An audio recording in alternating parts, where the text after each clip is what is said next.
Good evening, everyone, and welcome to the Figge Art Museum, virtually anyway. My name is Joshua Johnson. I'm the studio school manager here at the Figge, and I'm so happy that you could all join us tonight to celebrate the exhibition Sporting Fashion, Outdoor Girls 1800 to 1960, organized and curated by the Fashion Institute of Design and Merchandising Museum in Los Angeles, and also organized by the American Federation of the Arts. As you may know, we try and host free programming here at the Figge periodically, whether it's virtual as tonight's is or here in person in the museum. Usually those programs are held on Thursday evenings. For instance, this next Thursday's program, we will continue to celebrate sporting fashion by continuing our series of award-winning, groundbreaking films directed by women. This Thursday's film will be Portrait of a Lady on Fire, which will be shown in the John Deere Auditorium here at the museum starting at 6:30. While these programs are free, I do encourage you to consider becoming a Figge member. Your support as a Figge member is vital to the museum now more than ever. Membership generates necessary revenue to help support exhibitions, educational programs for adults and children, and as well as things like care of the collection and so much more. Before we get started with the kind of introduction, I do want to emphasize that I know you all have a lot of burning questions for Nicole. Please include those in the chat, and I will be at chat or the question portion of Zoom, and I will be happy to relay those to her after the kind of scheduled lecture. Tonight, of course, we are going to hear from dress historian Nicole Rudolph, who is going to lead us through a two-part lecture series, which will cover the seismic shifts which transformed women's clothing between 1800 and 1960. Rudolph is a full-time fashion history content creator on YouTube, where she focuses on bringing her expertise in historic shoemaking, sewing, and tailoring to a broad international audience. She has an MFA in material culture from the University of Nebraska-Lincoln and a BFA in costume design from Ball State University in Muncie, Indiana. Before her career on YouTube took off, she worked for several years at the Colonial Williamsburg Foundation and as the artistic director and designer of American Duchess shoes. During this time, she also had the opportunity to work with institutions such as the Museum of the American Revolution to reconstruct historic garments and textile goods for exhibits and experiments that provided insight into how these objects would have been made, used, and worn out. Without any further ado or stuttering from me, it is my pleasure to introduce Nicole Rudolph. Nicole? Hello, everyone, and welcome. Great to see everybody here. So I was asked to do this talk about this really massive and wonderful exhibit. And at first, I had no idea where to begin, since it is just, there's so much information. There are so many ensembles in this one single thing. And I ended up finding, as I was doing my research, that it sort of split itself into a couple natural things, which is great because I have to split this into two parts. And the beginning portion is sort of, how did we come up with this stuff? How did we invent it in a way? Like, who came up with it, who designed it, and who made it? And how was it made? Because that's pretty important when you're coming up with completely new ideas and concepts. And so the second half then sort of transitions around the 1890s, where these garments going from being novel and strange and weird to becoming such a normal part of everyday wardrobes for women that they actually start to influence the things of the future and influence just regular everyday fashion. So that part will be the second talk in 2 weeks. This week is focusing on where these things originated. How did we even come up with them to begin with? So in order to do that, we have to go all the way back to really the 16th and 17th centuries. And that takes us pretty far back, really. But we have to understand how clothing was being made for women in the time, and that's by tailors. So most people in Europe, the UK, America, they're not making their own clothing in this time period, maybe really simple things, but complex fitted things like gowns or suits, those are being made by experts who know what they're doing, can make it very quickly. It's the fabric that's expensive, not the labor portion. So people have better things to be doing, essentially. So you can see women's wear in these two 16th century images, great examples of it's just tailors that are making these sorts of things. But as we move into the late 17th century, that changes with the introduction of the mantua. And that's where we get mantua makers from. And they are in opposition to tailors, both philosophically and actually in court as well, because the tailoring trade is something that has been around for hundreds of years, and it's well established and it's well respected. And suddenly there's this brand new group of women going, well, we want to make this other garment. And the tailors are fighting back in court to keep that from happening. But the reason that it ends up going through is that the mantua is unstructured. It's draped over the body.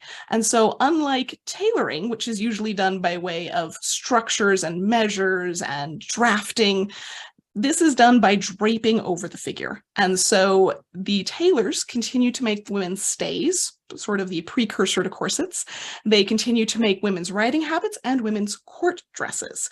So anything that has the structure still built into it and has that really architectural form, they continue to make. So you can see the tailor and habit maker, for example, in this advertisement from 1813. And that's really common throughout the 18th century to see. And these therefore become two different trades. And mantua makers eventually become gown makers, which become dressmakers. It's just whatever we call the garment at the time, or sort of the gradual change of things. And they make them in two very different ways, which means that they end up with two very different types of garments. So I said tailor's architectural, they build things up, they put structure in, buckram in, all sorts of layers of canvas and different things to build up shapes, pad out the figure to get it to be what it should be ideally. Whereas mantua makers drape over the body and sculpt and pin and fit. And this is important as we look at the garments that are being made for women by tailors, such as riding habits, which are really the earliest example of sports attire that is very specific. So there are plenty of other things going on in terms of women in sports we'll get into, but in terms of very specific clothing, riding habits are really the earliest. And you can see that they are very much styled after menswear. So they are being made by tailors. Of course, they're going to be made in the same way that tailors are making men's clothing, with the same features that tailors are putting into men's clothing. So they don't have to come up with entirely new things. It would be kind of silly for them to reinvent their entire section of how they make clothing just for this one subset of women's garments. So they are very much styled after men's garments. And that continues all the way through the 18th century, and in fact continues well into the 19th century as well. They continue to make riding habits for women, but of course these are riding habits for wealthy women, or at the very least fashionable women who want to invest a lot of money. So that means that it's not a really broad number of people that are going to have access to these. So what is everyone else doing? What are other women doing when they don't have access to fancy things like riding habits and the horses to go out and ride them? They are still wearing very similar clothing to what they wear every day. These women are, of course, definitely not of the more working class. They're what we would consider more middle class today, but they are in their everyday clothing, summer clothing, lightweight clothing, so it's easy for them to move and function. But you can see like the skirts, the petticoats are not hitting the ground. They're pretty far off the ground. So they have the ability to run and move and do all sorts of different things. I personally mentioned we used to work at Colonial Williamsburg, and we had a cricket group that would go out, both men and women, in their 18th century clothing and would play cricket. And so I have participated and seen so many women in their everyday clothing participate in cricket very efficiently in 18th century clothing. So they didn't necessarily need a completely different set of clothes for specialized athletic things. There wasn't a lot of options for this, and you can see sometimes they would just wear their fashionable things. Sometimes, as in this satirical plate, they would mix both their fashionable items and perhaps menswear. There's definitely some social commentary happening here in terms of the lady in the boots and the men's style coat being a hunting a bit more masculine in comparison to the much finer and more feminine cricket player there. But they would have mixed and matched what they needed in order to be functional, but the clothing that they were wearing at the time was not so far outside of functional that they needed to reinvent things. And this continues well into the beginning portion of the 19th century. Clothing is relatively lightweight, doesn't cover necessarily a ton. You don't have big petticoats or a lot of structure going on. So it's pretty easy for them to function move, be active, do whatever they need to do. And there's tons of different fashionable things to do in the early 19th century. They take on really big trends.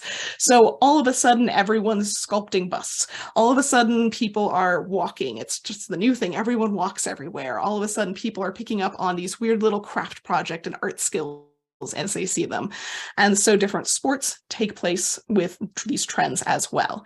So another great example of cricket being played, this one I feel is much more everyday women as we might think of it. So these are not necessarily super wealthy women out there playing, and they have simply tied up their skirts in order to be able to run around, obviously at pretty good clip. And I do want to make note in this image, as well as the next one I'm going to show you, one of the reasons why this does start to change. So you can see here, there is a lot of leg showing, and honestly, a little bit more with some of these women that are taking a tumble. And you can see the same thing in this image, where while bicycles, as we know them, weren't quite a thing just yet, this is, you know, the hobby horse sort of early version of it. And they were showing a lot of leg. And that was not a problem socially at the time. They didn't have issues of body modesty that would develop over the coming decades. And that is one of the reasons why we, you know, kind of have to start changing how that's working. So the early velocipedes, yes. So women in the 1830s and even in the 1820s, the clothing is starting to change. They're starting to gain a lot more layers, a lot more petticoats, a lot more ruffles. Things are looking less and less practical. At the same time, concerns over women's bodies in many ways are growing. So there's concerns not only in the sense of exposure being not just a matter of modesty's sake, but they're also more so concerned that exposure and too light of clothing is going to lead to illness. This is an era where we have a big outbreak in tuberculosis, which is actually due to the fact that we're shoving everybody into these big cities and expecting them to exist side by side and not spread illnesses. They didn't understand how that worked yet. So there's growing concern over women's health and what that means, not just for the women themselves, but for society, since women are the future of society in terms of children. So their growing concerns over women's health mean that they're trying to keep them from overdoing it. We don't want them to go out and play rough sports. They might get hurt. They might get sick. They're going to get cold if they're out in the water and the rain. And you know, we're more and more concerned in this era of keeping them safe and comfortable and not being terribly active and being pretty well covered. So clothing isn't always the most practical. These are two of the pieces that are in the exhibit that are great examples of this. One on the left is a great example of what would be considered that typical just everyday gardening, going out and doing a little bit of work outside, but very low levels of athleticism involved in this. And then the riding habit on the right still has those oversized sleeves, still very fashionable.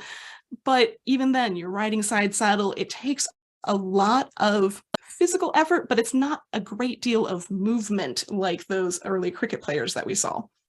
So they are trying to figure out how best to keep women safe and happy and everything like that. This is where we start to see the beginnings of an alternate concern.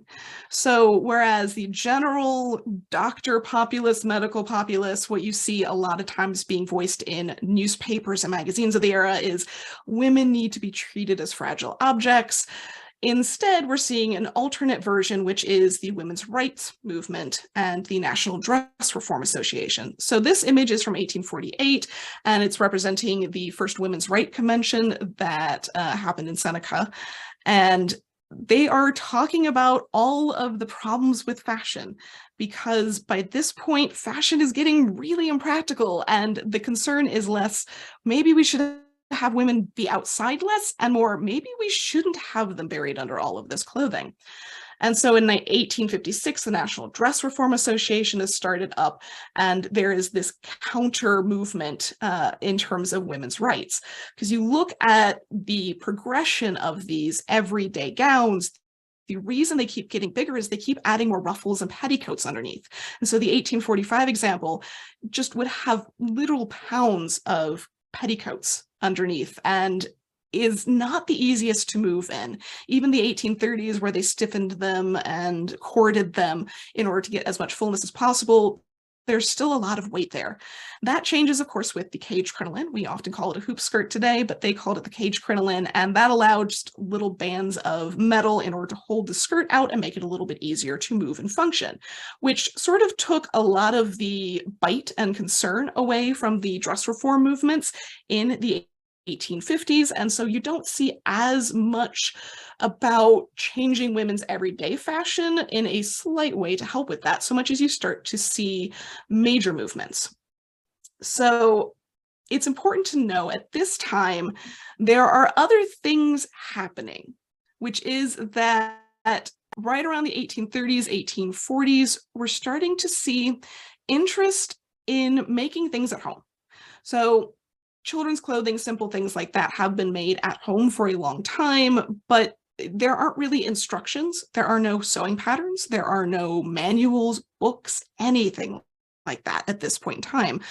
So this means that they need an option for that. And this is where things like the Workwoman's Guide, which is one of the first that really comes in, and talks about how to make gowns, how to make all sorts of things. But you can see the page off on the right is their description of how to make gowns, which is not, it's not a pattern. It's not instructions. It's not telling you make this and then put this piece on and then add this sleeve. It is very simple. It's not going to answer a lot of questions if you don't already know what you're doing to some extent. And there are plenty of tailors manuals around this time too, but they are aimed at tailors who have gone through the training process. So there's so much that is left unsaid. But there's cheaper fabric because of the Industrial Revolution. There is cheaper construction because once we reach the 1860s, the sewing machine becomes an option for people to own in their own home, an affordable version, a practical version, one that you can kind of sort of figure out how to thread and function with, is available. And so more and more people have more time due to the Industrial Revolution and the beginning of the middle class, and women being told, no, you shouldn't work, you should stay home.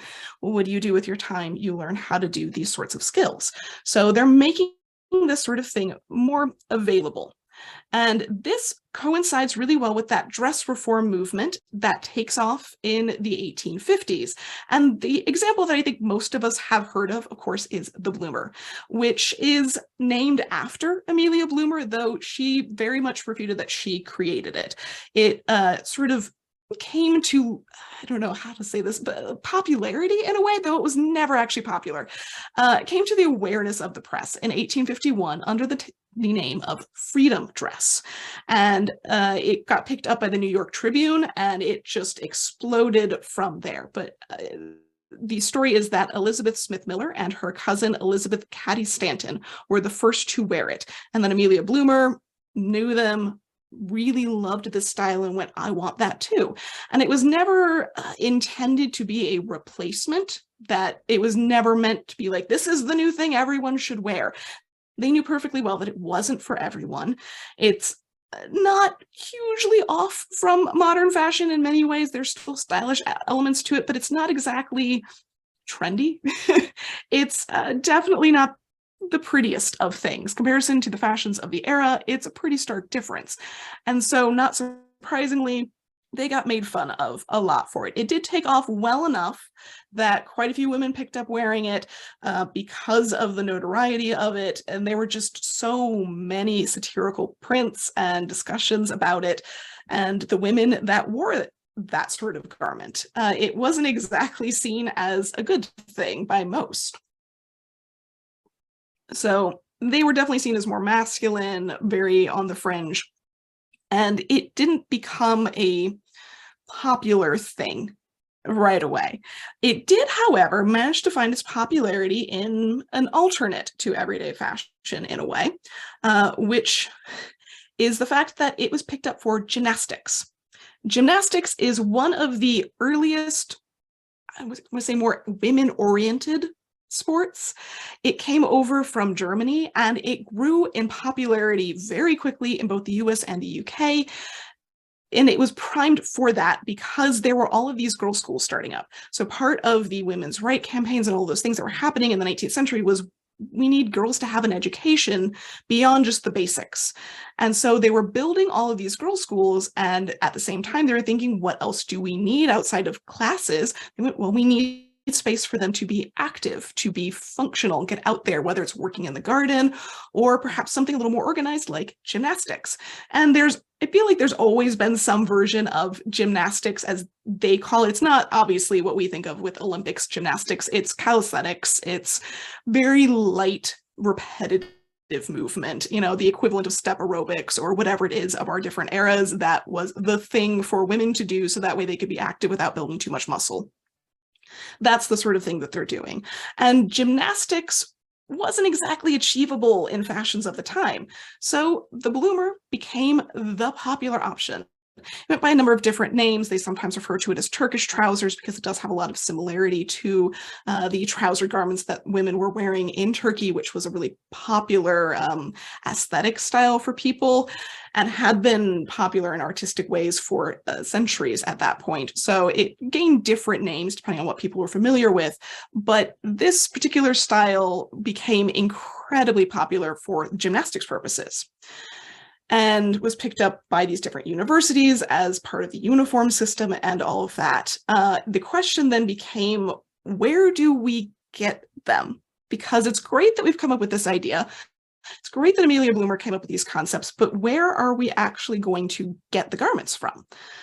So in this case, you start seeing patterns being sold. This particular image, there's a mention in the article underneath that they are selling patterns for similar garments. So you can get it for children or for adults, and you can learn how to make these very rudimentary styles because they're not complex. There's not a lot of structure or shaping built in. It's pretty much everything's just gathered into waistbands or gathered into drawstrings. But that was where, honestly, some of the earliest patterns that I could find in general were really starting to show up, not just for regular clothing, but for this alternate style. And of course, this isn't the only thing that's happening at the time in terms of women's sports attire. And the only way to get it is to make it yourself.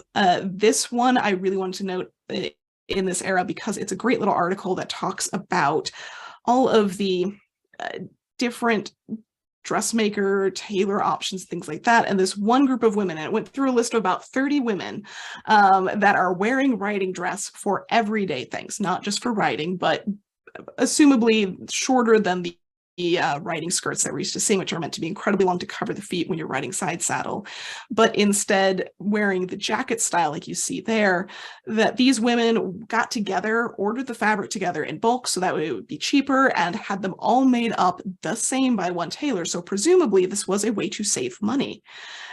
And so that way they could wear these things because they're more practical and comfortable, and they save for travel, and it's acceptable to wear to church.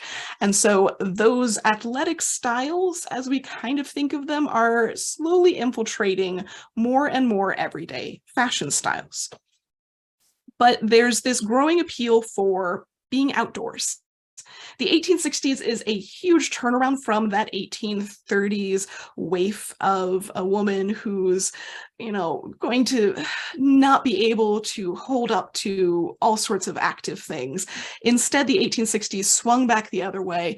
The ideal woman was strong and voluptuous and was out there and being active in comparison. But of course, women's fashion in the 1860s didn't really allow for that. So we have alternates that come up. And that bloomer style for gymnastics also got picked up for bathing dress. Suddenly going out to the seaside and to spas was popular again, as it had been in the previous century, and they needed dress specifically for that, because prior to that they'd really just worn their shifts and shirts and basic undergarments, but that wouldn't have been considered publicly appropriate, because there's going to be a separation between the clothing that gets worn when you're in private with other women and the clothing that gets worn when you're in public around mixed sex situations. So these sorts of garments are starting to bridge that gap. The stuff that is meant for gymnastics, that's usually women only. But now we're moving into things that are a little bit more public. And this list, the article on the left here, I particularly love because they go through this incredibly long list of all the different types of garments, including riding habits, croquet dresses, yachting habit, fishing, shooting, mining, suggesting that you adopt male attire for this because apparently mining was fashionable for a hot minute, archery, pedestrianism, bathing dress, and skating. So there are a ton of different types of things that they're acknowledging women are participating in and need specific clothing for. So you can see there's a whole wide variety of different types of bathing dress, but they're covering the body fairly well. It's not going to be see-through. It's not necessarily going to be the most pleasant if you go into the water, but they're very functional and definitely would be far more comfortable than everyday fashion of this time period. And you also see a lot of mentions of this in those manuals for tailors and dressmakers, which are becoming much more prevalent. So the American Lady Tailor is the name of this particular one, and they have big discussions as well as how to draft these out and a little bit of discussions of how to make them up as well. So these are things that now dressmakers and tailors need to be aware of because that is something that they are expected to be able to produce if they're catering to women. So no longer do women have to make it out of their home based off of patterns that they found in magazines. They're finding them in a much wider array of places. Of course, everything is still being custom made at this point in time, but things are going to start changing soon for that. So the World Health Association met in 1864, and they had a big discussion over women's dress reform. And they talk about how useful pantaloons, bloomers, gymnastic costumes, and menswear are for potentials for women's future of fashion, because this really is the question that they have. Where are women going in the future? How can we make sure that women are healthier and have an easier time functioning in life? And so they go through and talk about all these different options. And on the right is one of my favorite sections of this, where they have some gentlemen that come in and also speak on the matter, and they're talking about the bloomer costume and how easy it is to wear it around the streets. And the question keeps coming from the men, but aren't you concerned that people will laugh at you, will stare at you when you're walking down the street? And the bloomers, as the group has become referred to as well, not just the garment, but the people that subscribe to that, they think that's absolutely, they're so like, I don't mind being stared at, I don't mind any of that. And then the gentleman go, well, wouldn't your friends be bothered by that? And they go, no, they don't really care. And the gentlemen finally end on, well, I would not like to walk with you. If you are in this sort of costume, I would be embarrassed. And it's like, well, that's your problem. So clearly there's this group of women that's growing, because there are a lot more articles about it at the time, that are looking for alternate versions of fashion, regardless of the opinions, particularly of men in this time period. But of note, they actually say that they have patterns for two of the more popular styles. One, which is the coat and pantaloon style, which is a little bit more of a fitted style of lower garment. Pantaloons implied for men in this time are incredibly tight, but for women are just not as broad as bloomers. And so you can either go with the bloomer style of short dress and bloomers, or pantaloons, or coat and pantaloons. And they say that they have these patterns on file, and that anybody who wants to copy them just needs to go find Dr. Sturbridge.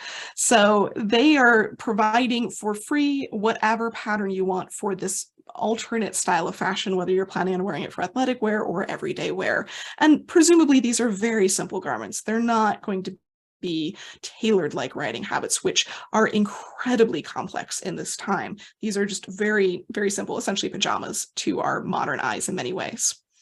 And this is also the era where, because women are getting into so many more activities, and because they're getting into more and more activities alongside of men, they want to find other alternatives to this bloomer costume. And so some slight alterations start taking place. These two gowns are from pretty similar, right around the late 1860s, right early 1870. And the only difference that you can see between the everyday gown on the left with the spots and the gown on the right, which is in the exhibit, which is a croquet dress, is simply, it's a little bit shorter. And they have bustled up that skirt over it, so you can see the underskirt, so you can see the petticoat portion. Now, that's not the undergarment that's closest to her skin. It's not really her underwear. It's sort of an in-between layer. And this is one of my favorite examples of how sportswear can start to affect everyday options, because lots of women started doing this for different really low-level activities, and they came up with the Balmoral skirt as a response, because you don't want to just show off a plain under petticoat. You don't want to show off something boring underneath. Show off something with stripes. And so there's literally this mass-produced garment. As you can see, these advertisements, these are being made up as is, because you don't need to worry about sizes with these as much. They usually tie around the waist or gather around the waist in a way that's pretty adjustable. If at most, they might come in a few different waist sizes, and you can hem them up as need be. And so this gets to be a mass-produced item, which there are certainly plenty of mass-produced fashion items for women, but they tend to be unfitted like this. And this is one of the early, really fashionable things that you can wear for lots of different sports activities and easily get your hands on. And it's trickling down into regular fashion because more women are wearing them for just walking around, wearing them for regular everyday activities rather than just for croquet or things like that. And in fact, they note that a lot of the time these sports garments are like croquet dresses are just everyday things. You don't need a special garment for this, though some bother with that, but it tends to be more the wealthy that want to be super fashionable and have more than enough clothing and can have a specialized thing, but you don't have to have that. But the mass production thing really takes off, because this is the time where we start seeing things like department stores. Suddenly, you no longer have to go to your local tailor or your local dressmaker to have something made up completely custom. Instead, there's a growing expectation that you can walk into a store and the clothing will be there. Now, these are not the department stores of today where you can walk in, grab something off the shelf and in your size and walk out with it. They're still going to take you back to areas where you can see the clothing types, and they expect that they're going to alter, fit, and trim out and finish up a lot of those garments, but they have sort of a set range of styles that they're going to be making. So it's not anything you want so much as, here are the latest styles from France. These are your 5 options. But they're making these in-house in a lot of cases. Sometimes they're importing partially made things, but they're making them in-house. And so they start having these mix of people making the clothing, whereas before we had big separation of the dressmakers and the tailors and perhaps the corset makers even at this point in a separate area. They're starting to combine them in one workshop. So that way you can walk into these giant department stores and get everything you need. So I, as a woman, could walk in and get riding habits made by tailors, get a day dress made by the gown makers, and also get an embroidered evening gown embroidered in-house for me or trimmed out in-house. So they're mixing who's going to be actually making these things, which is a really interesting concept because at the time, they're actually starting to change fashion styles. And so you're seeing them advertising this wide range of different types of garments that are fairly affordable. They start putting prices in there. These are not for the elite. These are for everyday women who are now suddenly able to access this wide variety of specialized clothing, and more can afford it, which is a completely new and novel concept. And these styles of women's garments in the 1880s, as these department stores really established themselves. I mean, you have one of the first ones is Arnold Constable's in New York City. It technically started in 1825 as a smaller shop, but grew really large in 1857. Marshall Field and Co. was 1852. Macy's was 1858. And so by the time we reach the 1880s, they are tons of places. They're not just in the big cities, they're not just in New York. They are suddenly exploding all over the place, and more people are utilizing that to get their clothing. And I, in researching this, found the interesting conjunction between the rise of this sort of shop and the fact that women's wear in the 1880s, and even starting in the 1870s, was becoming more masculinized. It was becoming much more tailored. They like to use the term tailored a lot. And it's simply things that are resembling of that, because the tailors still making their riding habits, and now the tailors have sort of infiltrated their workshops as well. So you're seeing a lot of discussion in tailoring manuals over different types of women's garments, and the tailoring manuals for women stop being just riding habits and suits that are like of that high nature to just everyday clothing. You start seeing bodices and you start seeing dresses being made out of in these tailoring manuals as well. And so there's this mix in the workshops, mix in the tailoring manuals and the teaching for tailors that shows women's wear becoming more and more suit-like, which is really just the same elements that we saw in those riding habits, button down the front, more fitted structure and sleeves. They're adding padding back in. They are still retaining some of the dressmaking styles, such as putting boning in the seams, things like that, but they are treating things more and more like menswear from really the waist up. The skirts are the thing that doesn't really change dramatically. And so there are hints of the beginning portion of everyday fashion starting to meet back up with more and more styles for athletic wear. So no longer do they have to go far outside of the range of everyday fashion or to find options. They're finding them in department stores, very similar to their everyday clothing. And they're finding them inexpensively. They're finding them in just new places all the time. And they're at this point, and this might be going a little bit off far field, but I've started to notice at this point the way that they're tailoring women's garments starts to change. They're speeding it up. They're not putting as much time and effort into it. So I've been researching and looking into literally into antiques a lot lately.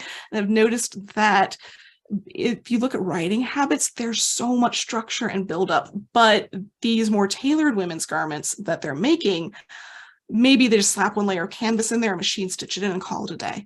So they're trying to find ways to pump these things out at extreme speeds for women's everyday fashion, but they're calling them things like walking costumes, walking dresses, saying, oh, if we just simply take away the train, if we simply reduce the amount of trim and fluff and furbelows and all the things on this down further, this can be a much more functional and much more comfortable garment.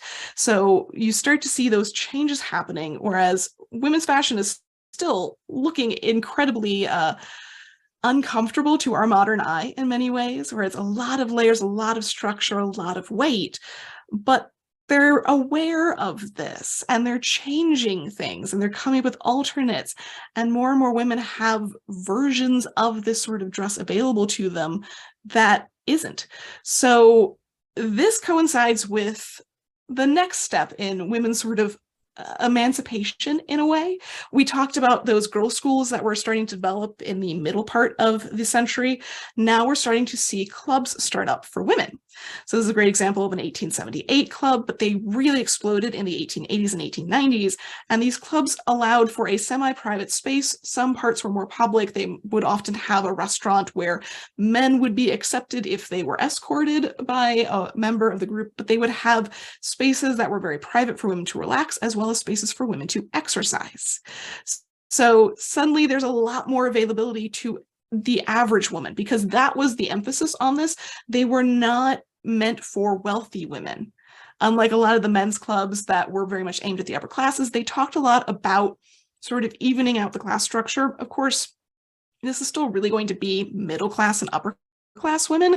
You're not going to necessarily see working women in there as much in the lower class because they don't have time for that so much as anything else. And so they are looking for, so these middle class women are finding this space open for them. They're literally gymnasiums, as they would call them, inside of these structures. One of the great examples that I saw mentioned a lot was the Methodist College in Baltimore, which, they had swimming pools and bowling and baths and space for organized classes in that area. So they would have been able to find a place to do this exercising, to do these sports that they wouldn't have been able to find before. And so the growth of this is ripe for yet another return of the dress reform movement, where it's a question of, all right, if we're going to be putting on these clothing styles that are comfortable and functional and exercise, or comfortable and functional and go hang out with their friends in private spaces. I don't want to go back to the other options. Why can't I just wear these out? What else can I change? And so we start seeing the Rational Dress Society and other similar movements in the US, because that comes out of the UK in the 1880s. And there's a massive meeting in 1881 of the Rational Dress Society, and they just absolutely lay into women's fashion of the time, calling it injurious, and say that we need a comfortable, healthy option, and that men buy 1 or 2 suits a year at most, and they wear them out. They just buy a suit, wear it out, maybe have 2. Why can't women do that? Why can't women have something that doesn't constantly change fashion, constantly require them to come up with new styles and new things, and then they can save their money and save their time and save their focus and do something more with their lives? There's, definitely a concern over women's fashion from both sides of this, saying women are just too interested in fashion, whether they're claiming it's because women are too vain or because it's just, well, they've been sucked into fashion with the big F, the complex that is fashion, and they can't get out of it. But they, in the 1880s, pick up a new option. And this is one of my favorite things that I discovered in the process, which is the divided skirt. I had seen things about this before in the 1890s and bicycling, as we'll get into, but the divided skirt took off in the 1880s. It was supposedly invented by Viscountess Harberton in 1876 as an alternate to wearing all of those petticoats, because it wasn't just simply taking a skirt, putting a division down the middle. These are kind of like culottes in a way, just very wide leg trousers that are quite short comparison to skirts of the era. But instead, with doing that, you remove all the petticoats. You remove the bustle, you remove all of that extra weight and structure, because it's not just comparing it to 1890s skirts, which is what we typically see. We see this sort of style up against similar styles of the 1890s, and it doesn't look terribly different. But when you compare it to the bustle gowns with their trains of the 1880s, it's a stark difference. And that's where it really developed. So the divided skirt instead allowed you to wear trousers or knickerbockers or bloomers underneath of them in order to allow for lots of movement without having to like flash your underwear around or anything like that. But they allowed women to be more functional. And so there was an explosion of this in 1881 with that Rational Dress Society meeting, because they introduced the divided skirt there. It had been around for 5 years, supposedly, at that point, but they introduced it. And the newspapers went absolutely wild. No different than they had with the Bloomer in 1851. They got just absolutely incensed by the idea of the divided skirt. And some people were touting it as the most amazing invention ever. And others were saying, why is this any different? Why is this any better? Or in the coming years, it's going to turn into pants, and women are going to be wearing pants and the world will end. So there's definitely 2 very different camps on whether this is a good thing or a bad thing, but they don't really, in terms of those that have concerns, they don't really get a say in this, because though the divided skirt itself didn't necessarily answer tons of problems for people in the 1880s, it allowed for a little bit lighter movement, a little bit easier movement. Perhaps women that were playing lawn tennis or different things like that might pick up on it. It's the bicycle that brings it into the spotlight. And bicycles, obvious by the earlier thing, had been around for quite a while, but they really weren't terribly popular or effective until we reached the 1880s. They come out with the safety bicycle in that decade, which means that you're less likely to end up getting shredded by the chains that are going around. And so they have this brand new technology that is growing in popularity so very quickly, and women's garments of the 1880s do not allow for you to easily do things on the bicycle. So the divided skirt is the right answer, because it's usually somewhat a regular skirt in front, closed in front, and then it has the division in the back. They also picked up bloomers again. This is, of course, one of the most notable garments, I think, in the entire show, is this particular 1890s bicycle ensemble with its bloomers. It's just absolutely stunning, and you can't stop looking at it. But suddenly that divided skirt became the best thing for bicycles. And they started inventing skirt style after skirt style after skirt style. I recently reproduced one or I guess made one. It's not so much reproduced. I based it off of a number of originals, and it does allow for a lot more easy movement in daily life. It's a lot lighter weight, but sitting on a bicycle, such as the antique one that you see there, not having the full skirt fighting back against the bicycle bars there would make a huge difference. And so that's what took off, and there was no more choice and no more say for those that had concerns over whether or not this was going to lead to pants in the future. The answer is, in a way, it kind of does, but that is for the next presentation in a way, because this is the weird sort of transitional period that we're starting to see, where prior to this, all of those ones that we went through are styles that are novel and interesting. They're for a specific trendy thing. Croquet, for example, didn't really last all that long as a trend. It was really hovered in the 1860s and 70s and sort of went out of fashion after that. There's so many different sports and athletic types that came up and went away. But the ones that stayed around were the riding habits of yore, which are still being made by the tailors with all of their structure and all of their pomp and circumstance, though they too pick up the divided skirt in order to allow for riding without the side saddle, riding astride. And so they pick up the divided skirt for that, so it takes off in that way. And all of these different things that didn't require specialized things so much as just an easier active wear style, where that suit can be worn for bicycling, but it can also be worn about town. It can be worn for hiking. It can be worn for hunting. It can be worn for lots of different things. And that's what depends on the change in society in the 1890s, which is that women are suddenly thrust into doing all sorts of different activities that they did before, but they were notable when they did them. And so as we launch ourselves into the 20th century, as we'll get into in depth next time, we start to see these garments not just exist, but start to influence regular clothing going forward. So I know there's a lot in that, and the simple answer in terms of where does this clothing come from is wherever it can for the time, was what I found. So I was really impressed at how quickly all of these different department stores and tailors and dressmakers and magazines, Vogue and Harper's Bazaar, all those different ones picked up on the popularity of these garments and started putting out patterns, started putting out advertisements. They recognized in the 1880s, when that women's wear started getting super tailored, that there was a lot of money to be had in that. And there's discussions in tailors magazines about, this is the way of the future. If you want to make money as a tailor, you have to do women's wear, because that's what women are demanding and that's what women want. And so they are demanding these new styles be available to them, and therefore there's money to be made. Therefore, it goes very quickly from that 1851 bloomer style that has to be made at home, and you might be able to find occasional patterns here or there, to everything being mass produced in not just department stores, but in catalogs. The catalogs pick up very quickly after the department stores do.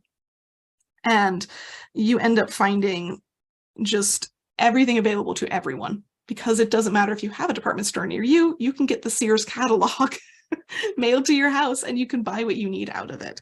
So all of these things that we're seeing from those last few slides, those are available to everyone in some way.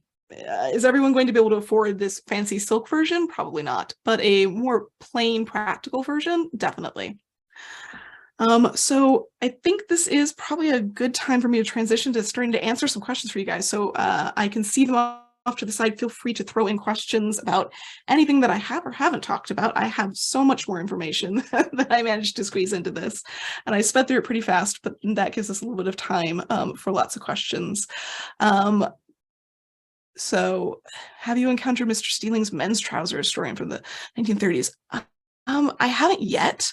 I'm going to be digging into that a lot more in the next couple weeks, so I will look for that. I've done a lot of research recently into how things start to change in the 1920s, but most of my 1930s knowledge still at this point is a little bit more just my personal experience. Would regular split drawers and chemises still be used for split skirts? Would they be modified, or different undergarments altogether worn next to the skin? That's a great question. So what I was finding is that because with these split skirts, the divided skirts, when they're so much shorter, I'm going to go back one if it allows me to. They're much shorter of a garment. This one's pretty long, but they're much shorter of a garment than the regular skirt length. And especially when you're doing things like bicycling or hiking, hunting, anything that requires you to really get your knees up in any way, you see the knees. Like, very simply, you will see well at the knees, if not above the knees. So the regular split drawers aren't as easy of an option, because usually they're sometimes even a little bit too long to not show out from underneath when you're standing in these, but they're also going to be visible as soon as you start doing movements. So what they were recommending instead was either the combination style that's meant to be, it's tight fitted and it's made out of stretchy materials. So it's like a knit suit. So that was one of the styles that they recommended as full undergarments, like definitely undergarments, but even that would still be considered potentially visible and not really ideal to be potentially visible. So most of the documentation I was seeing said you're supposed to put knickerbockers or knickers or bloomers underneath. And so they're kind of like a midway garment. They sort of replace the petticoat. And they talk about them sometimes being made out of heavier fabric, so that way they can be worn on their own. But they like to talk about them, especially for warmer weather, being made out of silk pongee and lightweight, nearly sheer silks that are a bit more akin to what we would think of as undergarment level. So they aren't really necessarily appropriate to be worn on their own, but they would provide appropriate coverage no matter what you did, whether you took a tumble off your bicycle or anything like that. You wouldn't be flashing anybody. So that was sort of a weird in between. And that's one of the reasons why the arguments against it happened, where they're like, well, it's not any better than wearing all your petticoats and all those sorts of things, because you still have to put all these layers underneath. And though they're split in back, there are some versions that have buttons in front that allow you to open it up completely. They're not necessarily allowing for absolute free movements of the legs. There's still some restriction, obvious by this lady. You can see it's still flat fronted. So it's still a skirt in front. And so there are lots of people are saying, like, what's the point of this? Like, it's not really that much better. And in the 1890s, maybe not. It definitely, I think, would have been pretty different in the 1880s comparison to what women were wearing. But there was not just a practicality associated with all of these different garments that we're seeing. There's also very much a type of woman, a way of life. I am wearing these sorts of things to tell you about the sort of person that I am, because they aren't being worn by those that aren't keeping up with fashion or those that aren't interested in women's rights. These sorts of styles become very indicative of the suffragette movement as we move forward. So the women that are choosing to wear these things are not just choosing to wear them because they're comfortable and practical. They're choosing to take part in that lifestyle, and in the same way. How were heavy wool garments laundered? That's a great question. The simple answer is kind of like today, there are dry cleaning methods. So the great thing about wool is that it's pretty repellent to a lot of things. So if you get mud on your wool garment, you let it dry and you brush it off, and it comes off really well. In terms of dealing with body odors and things like that, that's the reason why you have so many layers historically, is because what you're wearing underneath gets really dirty and filthy, and that's very washable. And so you have those layers to protect you from your garment and your garment from you. They do have dry cleaning methods. They tend to rely on things like gin, actually, is a great dry cleaning option. So alcohol-based spirits can help with cleaning, and they have huge books of laundering at the time. And there are still professional launderers.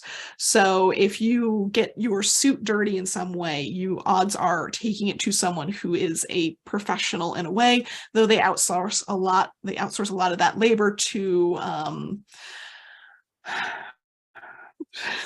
basically the women that weren't able to get work, the poor houses, the ones that were taken in by the church, they were doing a lot of that labor, sometimes completely for free, sometimes for absolutely almost no money. And there's actually a big sort of ethical debate that takes place once people start to find out how these things are actually being dealt with. And they're like, well, it's not very ethical that you're not paying them enough to actually get out of their poverty. But those sorts of things would have been available to most people in cities, and those that, say, lived further out in the country, there are definitely books and different ways of caring for it. But yeah, it takes very little effort, no different than caring for your winter coat. It takes a lot less effort than you would think to actually keep these clean. What did women wear in their single-gendered exercise classes? Most of what I was seeing was just that early bloomer style. It sticks around. And so it's just sort of a tunic or a short dress over some sort of legged garment. And it honestly doesn't really change all that much until we reach the 20th century. There's a shift there in bathing costume and an exercise costume that occurs very rapidly. So I'm definitely going to be covering that in great detail on the next one. But that style from the 1850s, honestly, is pretty much what continues well into the 1890s. It's easy to function in, and they aren't expecting anything more of it at that point. Have I come across notes of people using things like trousers or divided skirts in place of petticoats with ordinary skirts over them? Yes. I've seen things that might refer to that, but not certain. It would seem to be an interesting compromise method. Yes, that is definitely a thing. If for no other reason, then that is the way that riding dress was already being made. So those riding habits of the 18th century, they're just longer styles of petticoats, or even just the regular skirts. They're petticoats, as they called them. Both inside and outside were petticoats in that era. But as we reach the 19th century, they start kind of with these really strangely structured riding habit skirts that are meant to literally fall over the curve of your knee and all sorts of crazy things. But there's an increasing concern that you might flash your leg or something, even with these really elaborately, strangely shaped riding habit skirts. And so they start putting breeches or trousers underneath. And so when you see those tailoring manuals for how to make a women's riding habit, it always has the bodice, the skirt, and the trousers. And so wearing trousers underneath the skirt for athletic things was already completely normalized in that sense. And there were definitely more and more women that incorporated that into regular life in, more practical ways over the decades, and not just in doing heavy labor or super athletic sports or things like that. But the union suit, that stretchy knit undergarment, that is a great example of slowly moving towards having a bifurcated garment underneath of these skirts, which isn't just split drawers, which, those only start up at the beginning part of the 19th century. They're not really around prior to that. And so they're gradually sort of becoming more and more accustomed to that idea of, yes, wearing trousers underneath or some sort of thing underneath. I mean, pantaloons, the term pantaloon, a great example of this. Pantaloons refer to a very fitted, like skin-fitted type of men's trousers in the early part of the 19th century. And it continued to mean that up until around the 1880s, where that reference to the Pantalunatics and things like that came in from that earlier slide. There we go. And so they're starting to use pantaloons in the way that we tend to modern day think of them. Starting around the 1880s, they're using them in colloquial ways, but that's actually more like a 1920s version where they talked about the past, because pantaloons started to come back in the 1930s for some reason. They trended for like a hot minute in the 30s and 40s, 1930s and 40s, as this weird, like, ye old Victorian styling, look at me like dressing like my grandmother, isn't it so quaint? It's very cottagecore sort of thing. So the garment's use, the original pantaloons use of being put underneath the skirt by women, is probably what led to that sort of misunderstanding and the change that took place in the 1920s and 30s with that term. So it's definitely a thing that happened, not just as divided skirts, not just as riding habits, but in women that were doing anything like hiking or riding or hunting and different sports and things like that. It's just that 1880s point with the divided skirt is where we start to see knickerbockers and bloomers and things like that being worn without the skirt over the top as well. So that's the novelty that's really occurring there, is that suddenly women are wearing them without the skirt over the top of it, and suddenly now we're seeing legs. And so many articles are saying, well, they have two legs. We know they have two legs. No one's pretending that they have one leg. So why are we so shocked by the fact that we can see the fact that they have two legs? So there's a lot of interesting conversations happening, not just in that athletic wear and the tailored wear of that era, just in general. But yeah, in general, the whole thing was terribly interesting. Lower limbs, yes. Some of the quotes that I have, actually for this, I'll read some of them off. One of my favorite ones was simply saying that the new divided skirt will prove a dead failure. It's the absolute worst of both worlds. It's the worst of skirts and of trousers. It's so ugly it would drive all the men to the North Pole, and it will lead to trousers and knee breeches being worn by women, and it will end up with a, quote, bristling sea of legs being seen everywhere, which is just a wonderful Victorian way of speaking.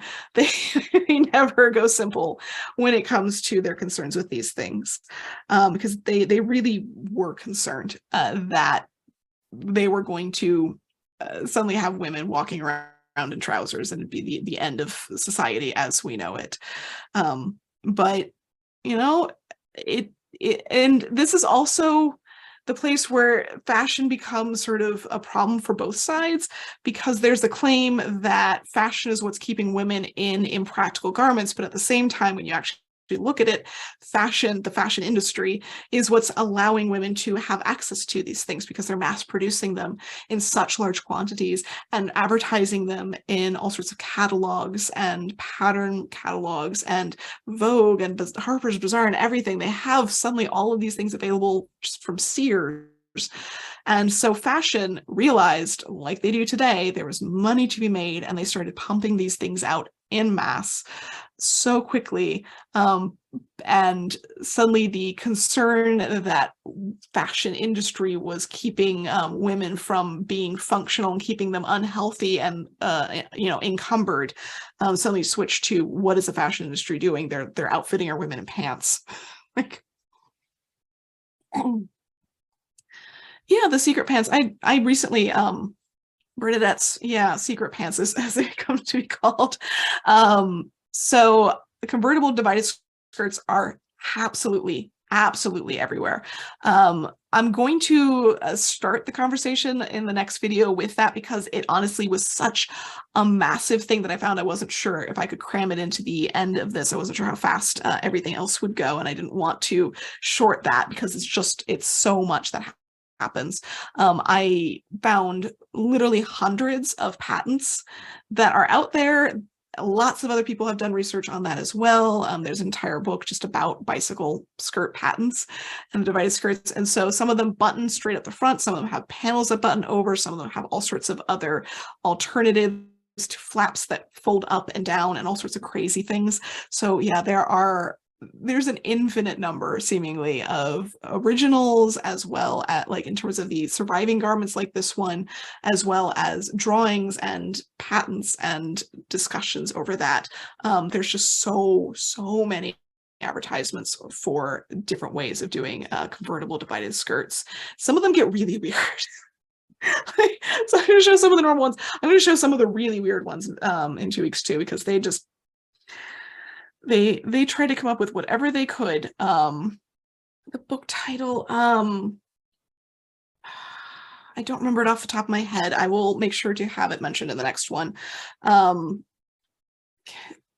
remember. It's nothing too complicated. So, but I will make sure to have that mentioned. It's a really great book, just kind of talking about the author of it. She reproduced 3 or 4 different styles and then had people test them out as well. So it's really interesting to see the functionality of these different types of garments, which was great. I am looking forward to taking the one that I made and hopefully managing to get my bicycle back in riding shape and getting to test it out in the near future around the neighborhood, much to, I'm sure, the surprise of all of my neighbors. But it seems very practical. I only wore it for a short while recently, and I did some waltzing and dancing in it just to test it out, and it was very easy to function and work in, though mine is not convertible in the same way. The front panel is permanent on it, but so I still have some limitations, but it's not too bad. So yeah, good. Nicole, we had a couple more come in Oh. via the chat. Okay. I'm wondering if you have time for just a couple more questions. Yeah, gladly. So one of the things that got sent in was a question about the Balmoral skirt in particular. Yeah. Is that a specific reference to Victoria's purchase of her castle in Scotland, and are they trying to cash in on that? They were wondering what the connection was.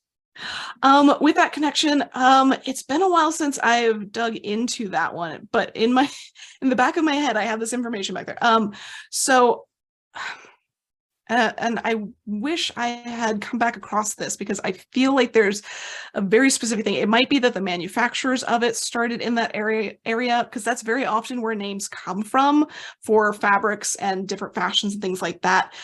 So it might have been that it was actually produced there, or it might have been popularized by events taking place there. My guess is that the fabric, because it's a very specific fabric and it's a woven stripe in wool and it's glazed in a certain way, and that is something that is known in like certain regions like Norwich wools and things like that in the UK. So they have very specific regions that make very specific wools. So I would hazard a guess, and my brain is like remembering some old information, that it was potentially called that because it came from that region, as much as it might have been made popular by something to do with the era. So yeah, it's a wonderfully unusual garment that only lasted for just a few years there because of the lifting of the skirts and the crazy stripes. One of the other questions we had come in was about, you talk about these things becoming more affordable with the invention of the department store. I'm wondering if you can, like, we live in this era of fast fashion. People were curious, like, how it relates to clothing prices today. Yeah, so that's a wonderful question. One of my favorite ones to talk about. The reason why I will never say, oh, well, that's equivalent to this much money today, is because the way that we spend money is dramatically different. So today, if you actually think about it, our cell phones, computers, internet, electricity, cars, gas, insurance for these things, everything that we've got like that. If you think of that as actually fashionable goods, which they kind of are in a way, even though they're necessary for our lives, they're kind of fashionable in a way. That's money that they didn't have to spend. Sorry.